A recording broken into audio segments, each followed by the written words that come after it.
Vural, and I am the AI and data science lead of Tofas, and also I am the Agile lead of the commercial area that's responsible for the sales, after sales, and the finance. Just a short brief about Tofas. Tofas was established in 1968, so we are a 50 years old company, and we are a joint venture. A moment, please. And also, we are a joint venture of the Koç Holding, which is the biggest group in Turkey, and the Stellantis. As you know, this is the company that was established after the merger of FCA and PSA groups. And we are a publicly traded company. Due to this fact, so I just blurred some part of the presentation. And if we look at the numbers at a glance for the Tofas, so we have a capacity of 450K manufacturing volume per year, and it was 250 in the previous year. We are the distributor of 6 brands in Turkey, and we have a huge dealer and service points available on all the Turkey. For last 3 years, we were the market leader, and it will be like that probably at the end of the year. We are the 7th biggest industrial establishment of Turkey, and almost 20% of Turkey automotive industry in 2020 was manufactured by us. We export almost everywhere globally, and we manufacture for the 4 different brands.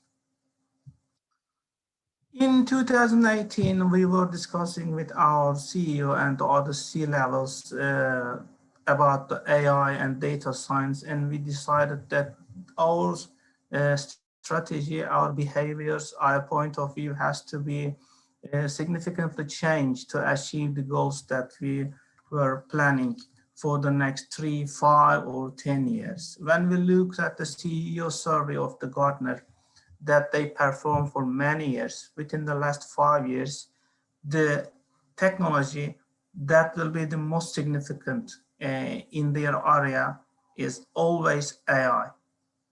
The CEOs say that, and also our top management was aware of that.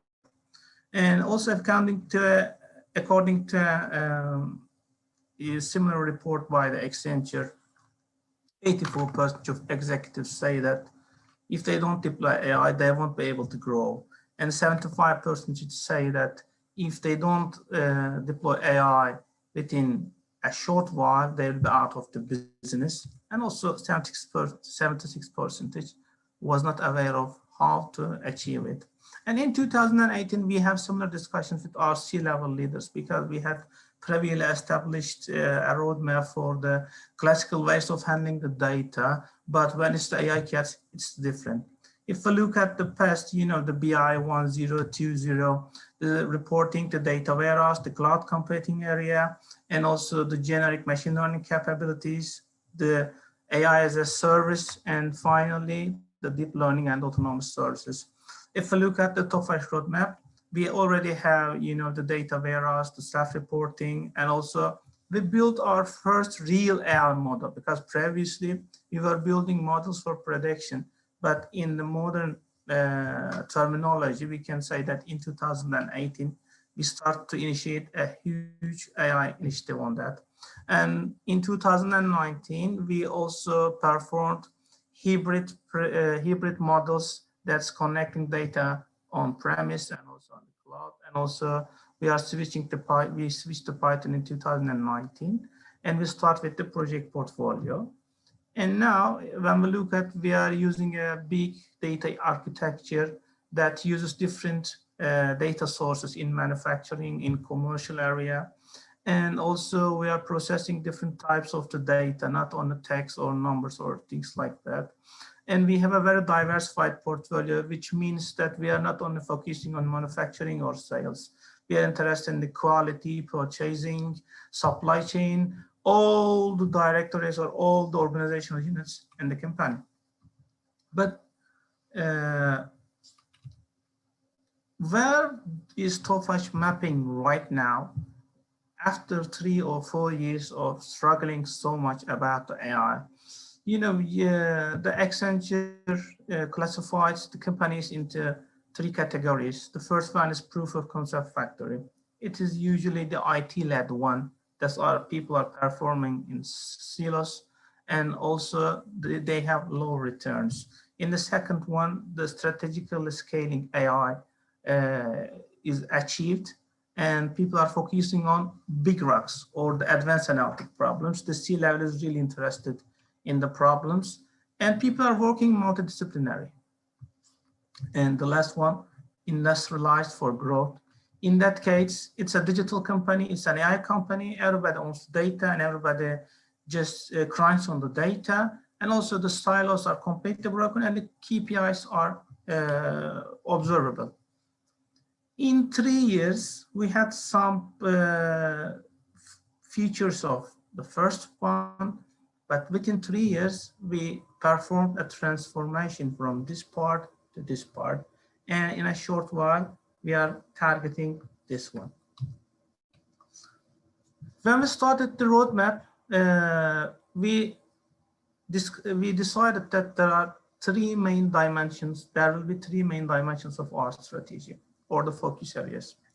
The first one, infrastructure and technology. The second one, talent. The third one, the business or the business results. When we focused on infrastructure and technology, first, our operational data was somehow linked, but for the analytical case, it was not like that. We increased data maturity by integrating the cells. Then we provide data available to anyone in the company or the business units. Previously, it was mostly led by the IT, but now the business units start to crunch the numbers and they have access to the numbers. By doing that, instead of depending on so much on-prem resources, because as you already know, the manufacturing companies do not want to be so dependent on the external data sources. If you are manufacturing IT operations, your local data has to be there. In case a failure, in case the manufacturing operations has to be go on without the external support. We were using the cloud, and also we keep some part of the data on-prem. But for the analytical case, we put all the data to the cloud. And with our new big data platform, we started to move the existing data. This is basically what we did in infrastructure and technology. For the second, and when we are building our big data architecture, instead of investing too much heavily on the expensive tools and the software licenses, we prefer the open source tools, because now there are wide availability of open source tools that perform very well in all types of the data. But it's not so easy to choose the right products. And if you're not very familiar with that, it will be a huge mess for you to select the right products. In the talent pool, you know, there are two strategies. The first one, have a very big, huge, and fat IT team that's performing the data science, AI, or the data business. But instead of that, we prefer to be in the right sizing. What is right sizing for us? First, there should be a core IT team that have the basic necessary skills. And you have to maintain this IT team with the needed skill set, the trainings, or whatever the tools they need. And also, we just embedded the business teams in our development life cycles. For example, we started to train some of our business units to be the next data engineers or the next data scientists of the company. And they were involved in the business and they learned by the practicing.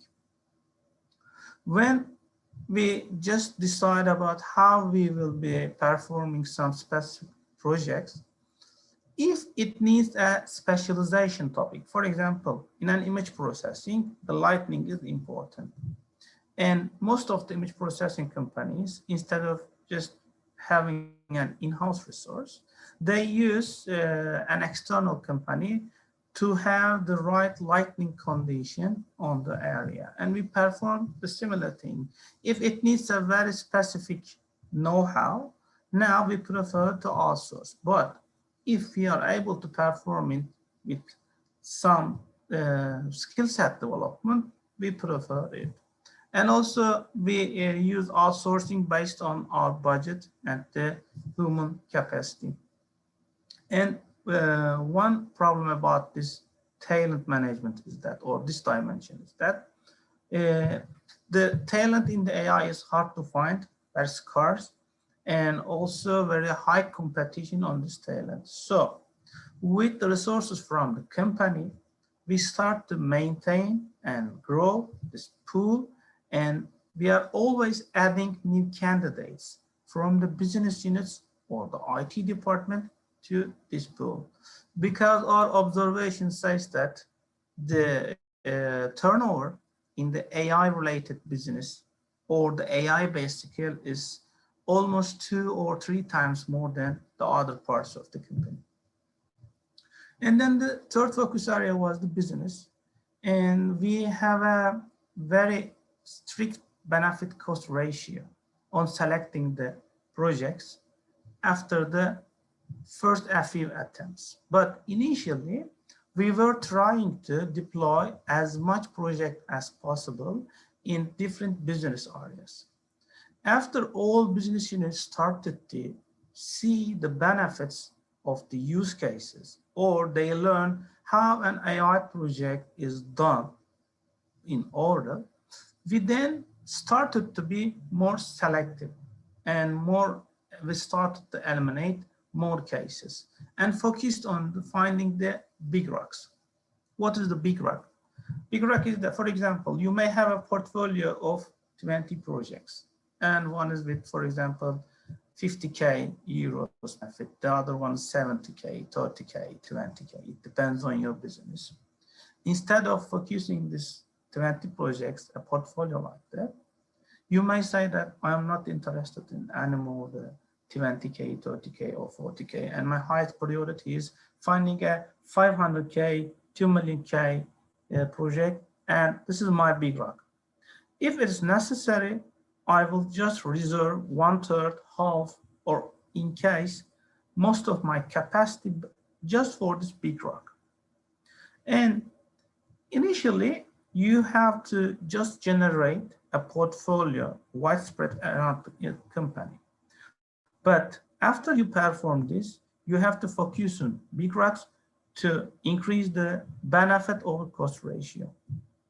And while doing the business, the data dependent process bottleneck has to be removed by migrating the data to the new and major data structures.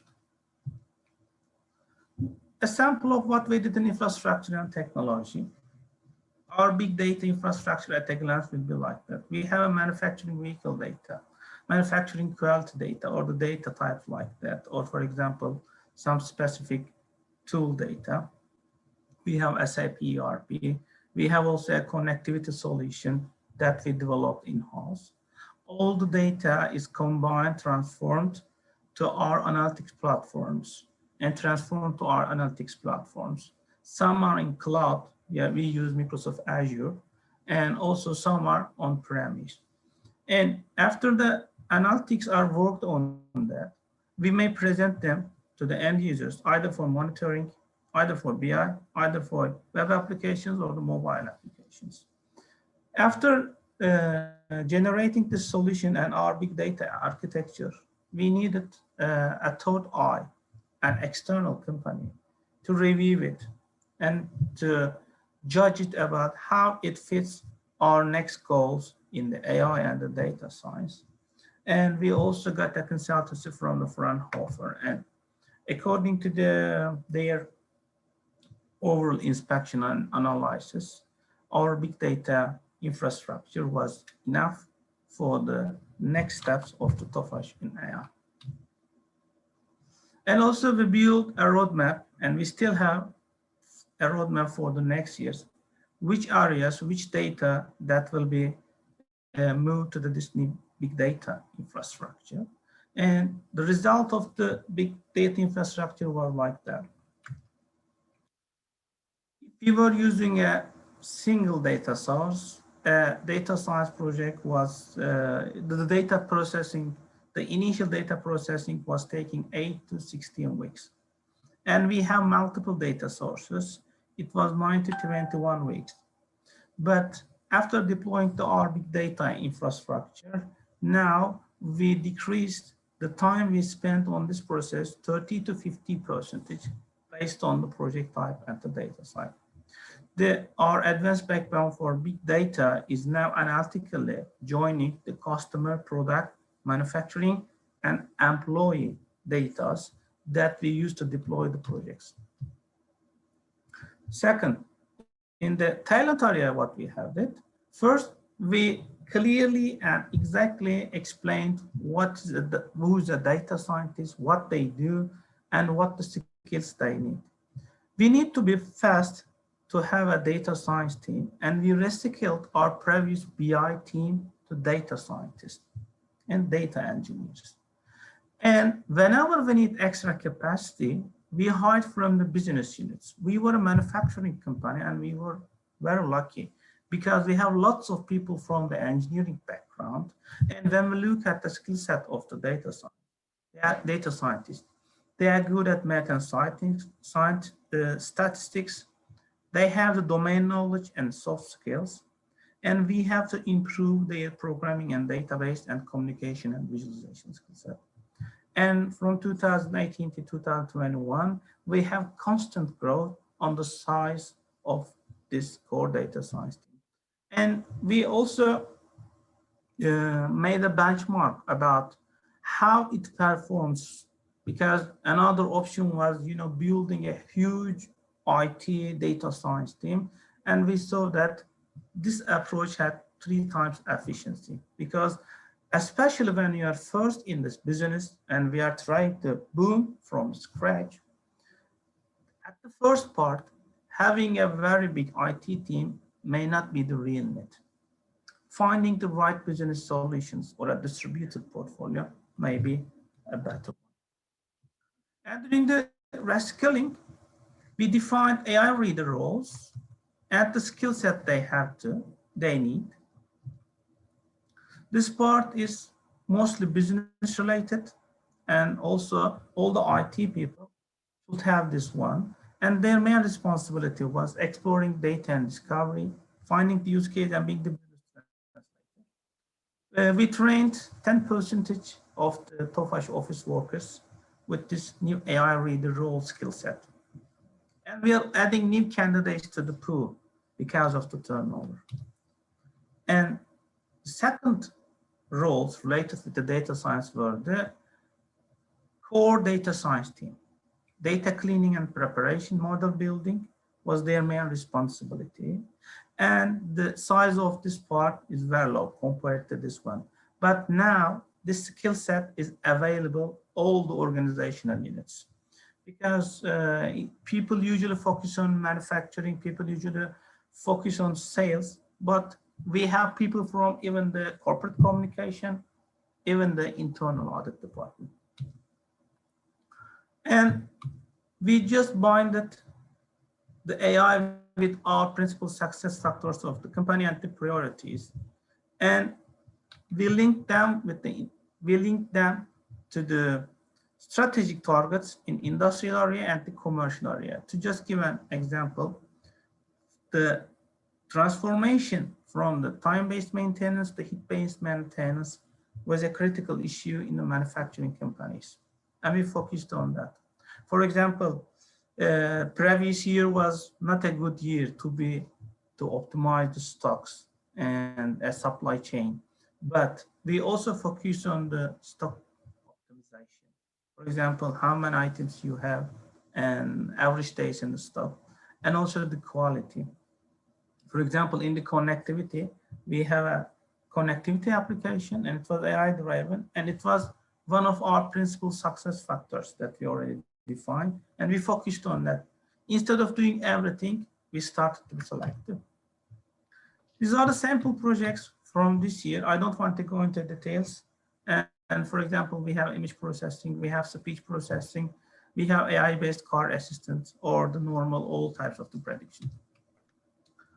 So the final, when we look at the results, we have strategic portfolios right now, and we have independent projects. Haydar, 3 minutes, 2 minutes, please. Okay. And the sales, after sales, connectivity, all the organizational units are now using this new infrastructure and the AI-related projects. So the business benefit is distributed among the company. And also we have a cash flow.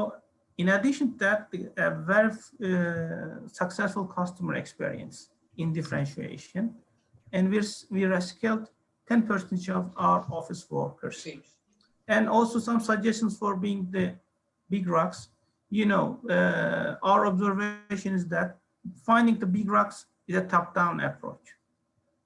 If you use the bottom-up approach, you will be finding very distributed portfolio, and you have to be very close and very effective with the ecosystem. So if you look at the external ecosystem, this is a sample from Turkey, but any country has an ecosystem like that, and you have to be very close with them. These are mostly the startup or scale-ups, not the very well-known big ones. Haydar, 2 minutes, please. Okay. Time for questions. Okay. And also finally, a self-assessment, doing it regularly and sharing it at the C-level will be beneficial. Thanks, all of you. Thanks a lot.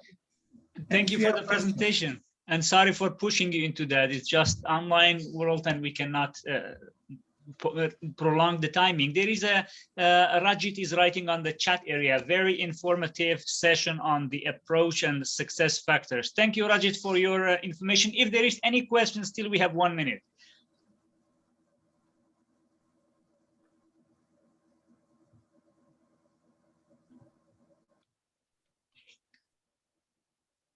So it seems we don't have any questions, but in case you have questions, please reach out to Haydar. He will be happy to help you on the LinkedIn page we made for the group.